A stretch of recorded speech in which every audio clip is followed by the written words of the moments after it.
Viewers, next आने वाले episodes में दिखाया जाएगा शायान की माँ को फरीहा से कोई फ़र्क ही नहीं पड़ता।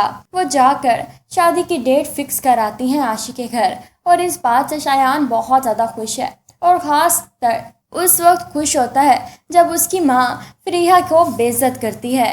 अब दिखाया जाता है कि इधर से आशी की शादी की डेट फिक्स हो चुकी है, तो दोनों माँ बेटा जाते हैं और जाकर उसको रुखसत करके घर ले आते हैं। जब घर आती है तो सामने फरीहा देखती रह जाती है कि ये लड़की यहाँ पर क्या कर रही है, जिस पर उसकी सास कहती है कि तमीज़ से बात करो, सौतन है ये तुम्हारी। ये सुनकर फरीहा के पांव तले से ज़मीन निकल जाती है। ये क्या बकवास कर रही हैं आप, ऐसा नहीं हो सकता, शायान ऐसा नहीं कर सकता है मेरे साथ। जिस पर फरीहा को जवाब में उसकी सास कहती है कि अच्छा, हसीब कर सकता है लेकिन शायान नहीं कर सकता।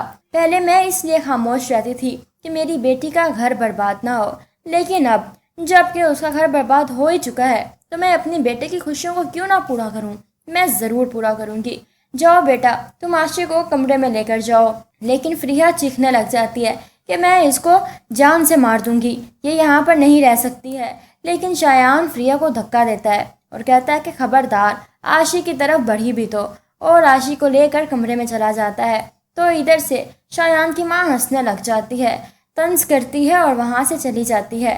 फरीहा की आंखों में आंसू आ जाते हैं कि ये सब कुछ क्या हो गया है। उनकी गेम उन पर ही भारी पड़ गई है।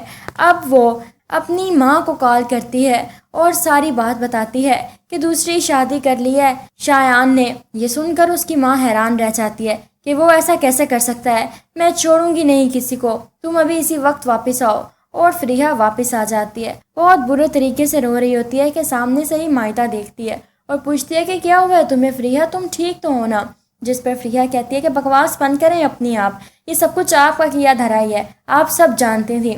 उसके चीखने की आवाज़ें सुनकर सारे आ जाते हैं। हसीब पूछता है कि क्या हुआ, तो हसीब को बताती है, भाई आपको पता है मुझ पर शायान ने इतना बड़ा जुल्म कर दिया है, मुझ पर सौतन ले आया है। ये सुनकर मायदा हैरान रह जाती है और बिल्कुल खामोश रहती है, एक लफ्ज़ नहीं कहती, सिर्फ हसीब की तरफ देखती है। और हसीब कहता है तो क्या हो गया, इसमें कौन सी बड़ी बात है, जब मैं दूसरी शादी कर सकता हूँ तो शायान क्यों नहीं कर सकता। ये सुनकर फरीहा हैरान है, ये कैसी बातें कर रहे हैं आप भाई। तो उसकी माँ भी चीखती है, ये क्या कह रहे हो तुम हसीब, तुम्हें शर्म आनी चाहिए, तुम अपनी बहन से इस तरह बात करोगे। तो हसीब कहता है कि ये आप लोगों का मसला है, अपने तक रखें। तो उसकी माँ कहती है कि क्या मतलब, ये तुम्हारी बहन नहीं है, जाओ अभी इसी वक्त मायदा को घर से निकालो। जिस पर हसीब कहता है कि मैं ऐसा नहीं करूँगा, कभी भी नहीं। मायदा का हाथ पकड़ता है और उसे कमरे में ले जाता है। इधर से फरीहा बुरे तरीके से रो रही है कि मम्मा ये क्या हो गया मेरे साथ। तो उसकी माँ कहती है कि मैं छोड़ूंगी नहीं उन्हें। वो गाड़ी निकालती हैं कि मैं जाकर खुद पूछूंगी कि ऐसा कैसे कर सकता है। और वो जा रही होती हैं कि रास्ते में ही उनका एक्सीडेंट हो जाता है।